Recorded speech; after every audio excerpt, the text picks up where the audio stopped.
there, and welcome to my YouTube channel. My name is Ella Devar, and I'm excited to have you here because this video today is a very unusual format for myself. This is not a podcast. I don't have a guest here. I'm on my own, and I'm sharing more of a personal journey with ayahuasca, which I'm not an expert on and not trying to become an expert on, but I am willing to share my experience with it in an effort to create more authentic experience, to connect with all of you on a more personal level. I know ayahuasca is becoming more and more available and popular, and people like Alex Friedman are talking about it, which actually inspired me to share about my journey. Before I begin, I wanted to put a disclaimer out there that this is not to promote ayahuasca. This is not to give you any ideas on whether you should or should not do it. This is simply to share my journey, so you hear about it from someone who has done it more than once. And again, there's no relationships forms in this video, and I don't want you to quote me anywhere on this. And this is purely to share my experience. So around 4 years ago, exactly 4 years ago, October, November, today is November 11th of 2024. 4 years ago, I was living in New York City, and I have never done any psychedelics whatsoever. I was 100% organic, just graduated from NYU. Never really wanted to do any drugs, I was living a very organic lifestyle until I met the shaman online, and I had this curiosity about the psychedelics, and this curiosity was stemming from this inner this dissonance of what I am and what I can be, and this vision of myself of who I want to be.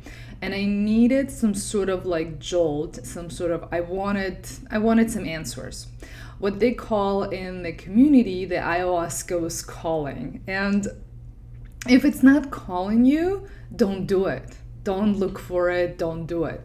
It was calling me, and at the time, I was looking and trying to schedule it. The shaman was coming to New York, but I had a boyfriend at the time, and he wasn't approving of that, so I couldn't do it until in October, November, 4 years ago, we broke up with the boyfriend, and it was one of the most excruciating and painful breakups of my whole entire life.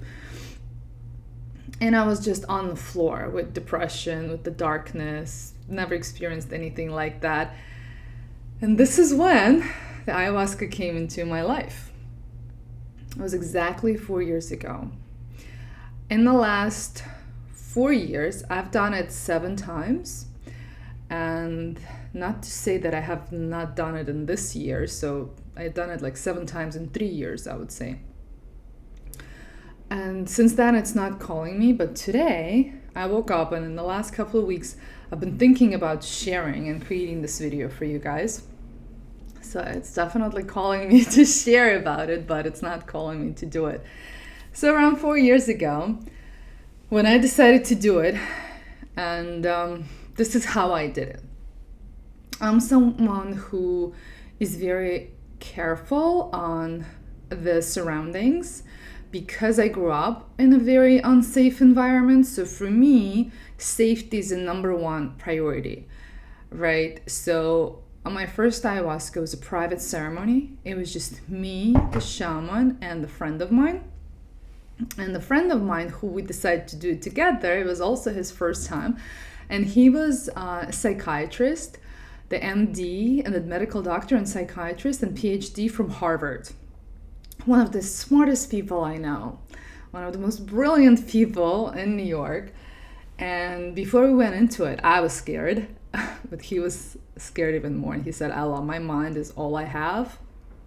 And I'm trusting you with it. If I'm gonna lose my mind, we're gonna lose it together. He did lose his mind afterwards, but in a good way. He was going through a very difficult experience, period on his life as well. So we did it together in the private settings. I don't care what you say, whether it was wrong or right. I was on the couch in the private apartment. Safety was the number one, and comfort was like the priorities for me, and I loved it. For me, my ayahuasca experience was a beautiful journey to love and light. Whatever this is, the love and light, I was able to feel it and experience it in my body. I became light and I became love.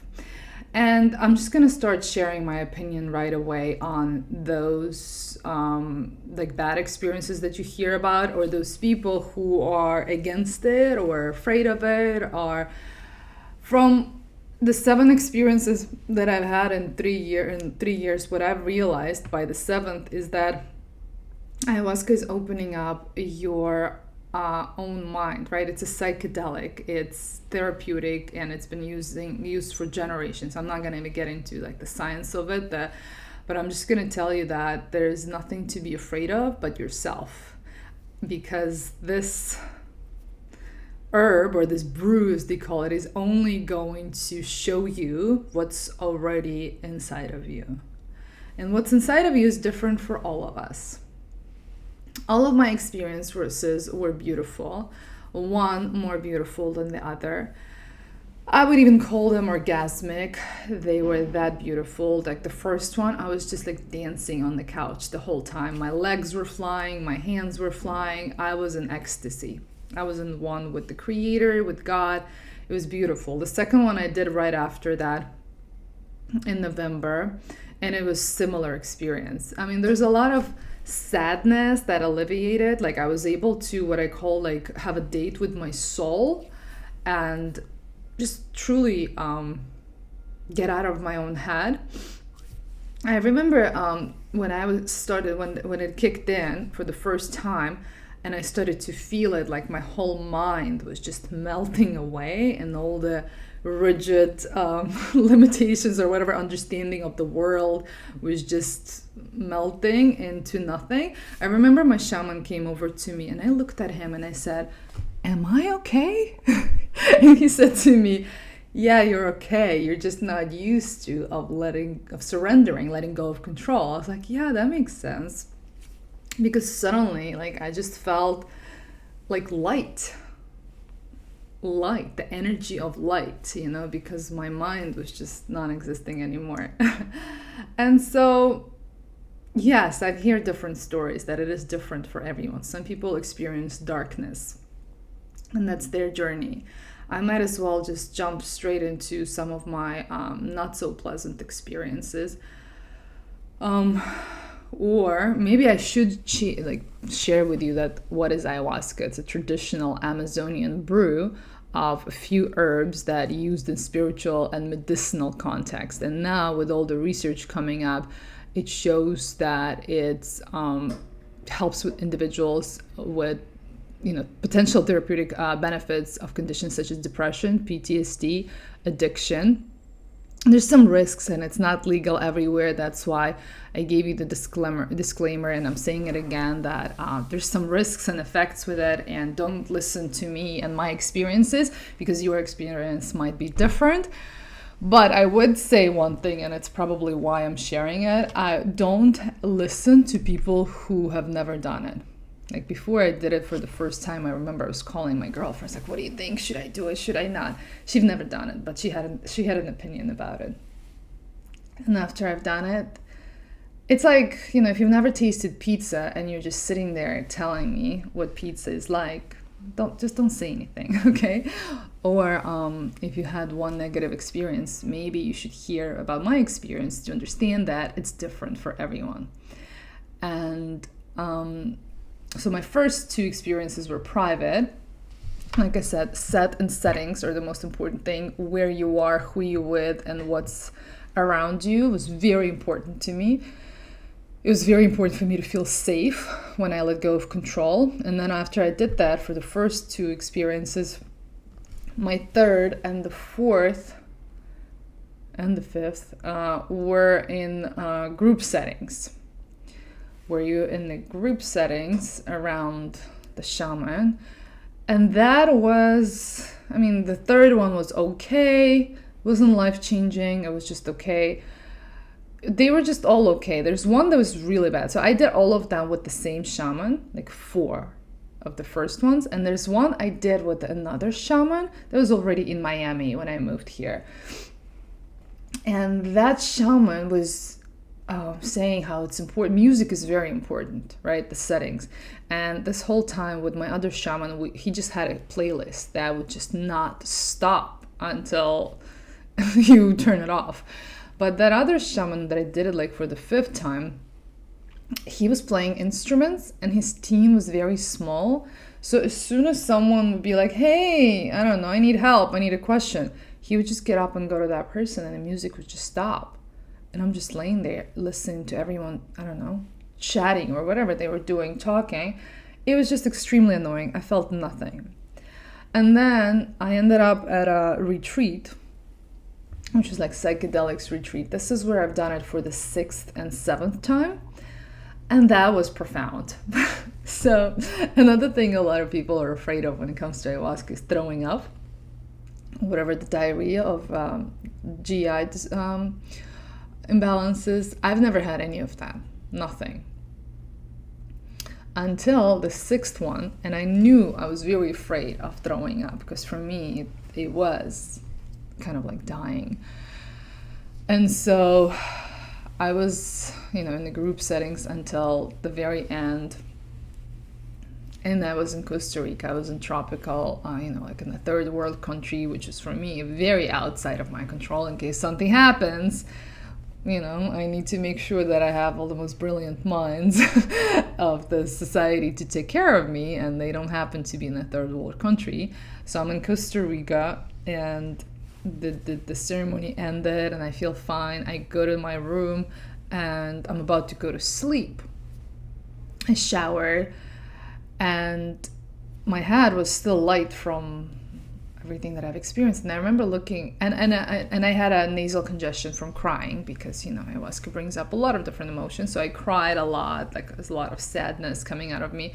So I had a nasal congestion from crying. And I remember when I was about to go to sleep, I looked in the mirror and I said to myself, I just want this to stop. Like the effect of ayahuasca, like I'm done. And at this moment, I started throwing up.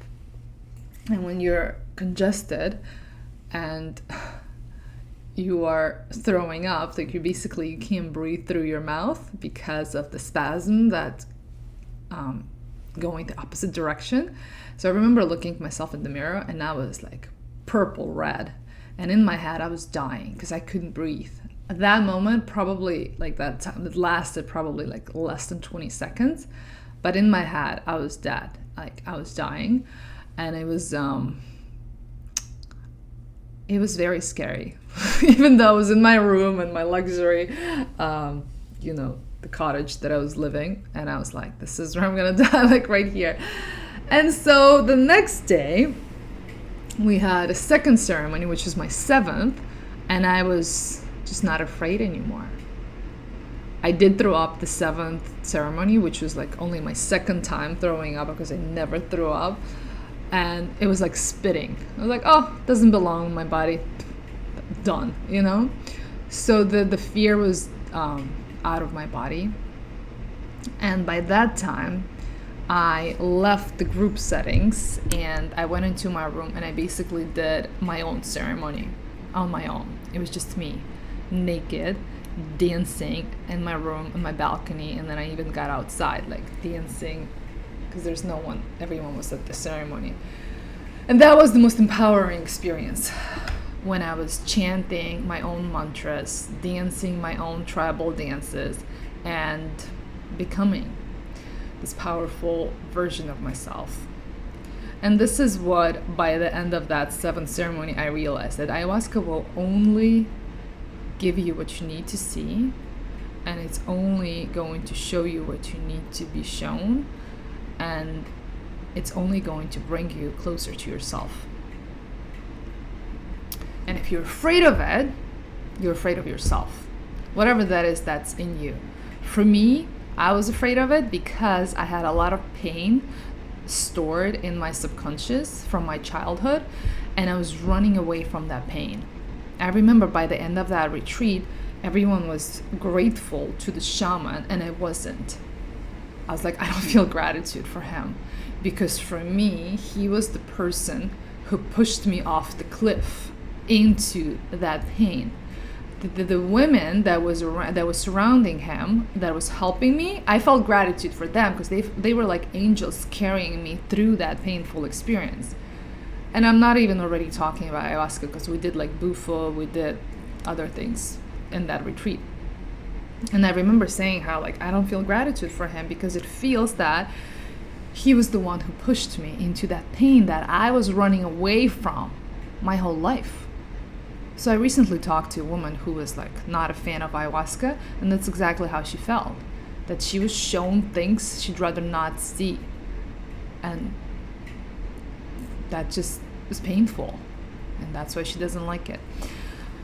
Or the opposite, by the 7th ayahuasca, I just knew something about myself and who I'm going to become and how I'm going to get there. No, I didn't know how I'm going to get there, but I just knew something, that it was my power, and I was very afraid of it. I never believed in myself. I never thought much of myself, but ayahuasca has showed me these things that were not easy to see, but they were beneficial in the long term. So that's just my journey. I'm not, like I said, mentioning any sources for you. You'll have to do your own research. You'll have to find what works for you.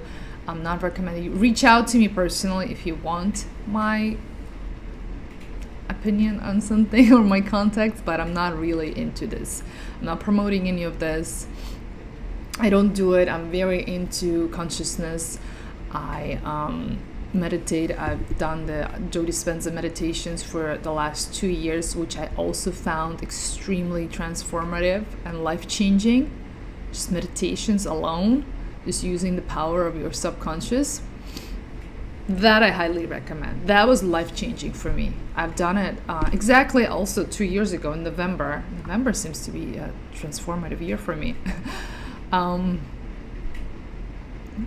I actually want to do it again. It's like hard to get into his retreats, but I would do it again for sure, and highly recommend it. When you just meditate for a week, Vipassana I would do.